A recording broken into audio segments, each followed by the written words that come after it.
You know, if you've ever worked in an office with a computer, your entire digital life, your login, your files, everything, was probably being managed by this invisible system that you've likely never even heard of.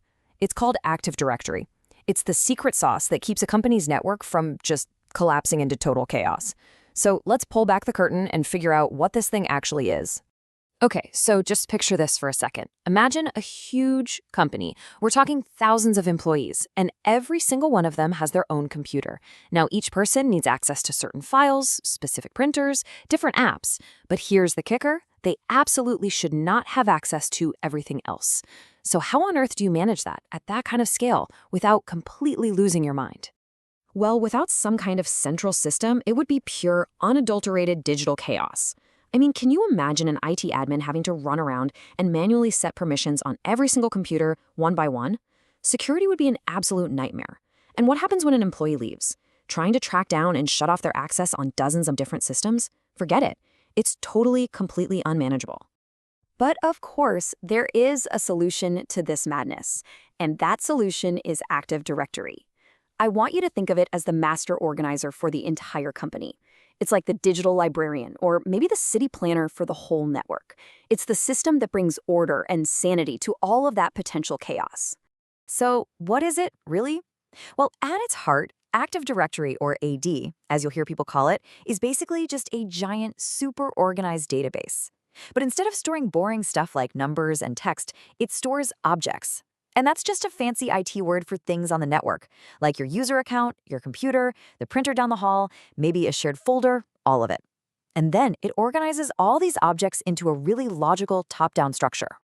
Now, some of these technical terms can get a little weird. So to make this all crystal clear, we're going to use a simple analogy for the rest of this explainer, a digital kingdom. We're going to translate each of these ad terms into its kingdom equivalent, and I promise it'll make everything click into place as we go. All right, first things first, let's look at the logical blueprint of our kingdom. And I want to be really clear here, we are not talking about physical servers or network cables yet. This is the organizational chart. It's the plan for how the entire kingdom is structured, from the very top all the way down. So this hierarchy, it's actually pretty simple. It just flows from the top down. At the very, very top, you have what's called the forest. Inside that forest, you can have one or more domains. And then inside each domain, you have these little containers called organizational units, or OUs for short. Now let's break down what each of these things actually does. So here's how their roles play out in our kingdom.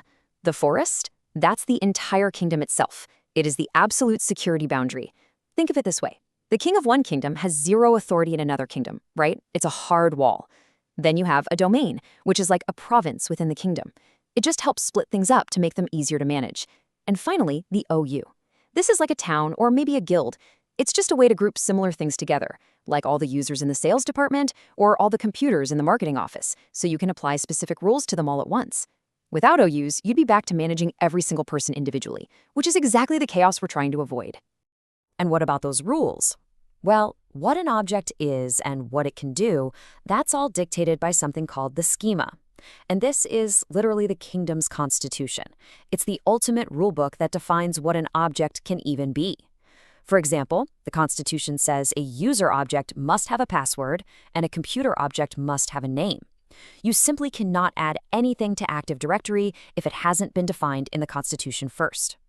Okay, so we've got this beautiful blueprint for our kingdom. It's all planned out. But a blueprint is just a plan, right? It's just an idea. Where is all this information, all these users, computers, and rules actually stored? Well, that brings us to the physical foundation of the kingdom. This slide just nails the difference. The logical structure, that's the plan. The physical structure is where that plan is actually stored. In our kingdom analogy, that's the castle's super secure data vaults.